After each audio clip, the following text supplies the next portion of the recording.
Voina chuan guitar lesson thar kan zir ho lenga voina kan zir ho le tur chu kalo ho thuai don ti hla kha guitar ol samten perdan kan zir ho le don ni masabera chuan din kan langa asanga G aniama E minor a hian B minor chuan E minor 7 chord hi pahnih kan hmanga A ma A7 chuan D7 kan hmang tel boka chuan kan strum dan tur hi chi niang deuh na kal dona masazoga chun te na kalang down down up down up down down down up tikana down down up down up down down down up down down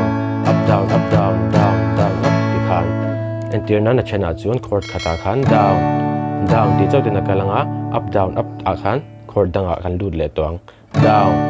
down up down up down down down up tiang deuh khan na na na na na na na na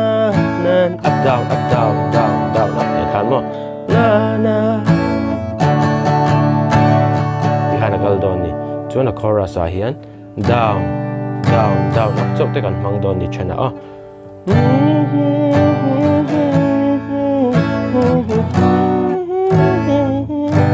chena chuan strum khat chok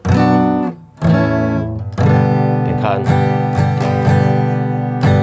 up down up down down down up down down up down up down down down up ti khan kan zom le zel don ni chu bul changa top thlengin chuan he hla po hi a hlamilin karam play lenga uluk den lo ngai thlale don ne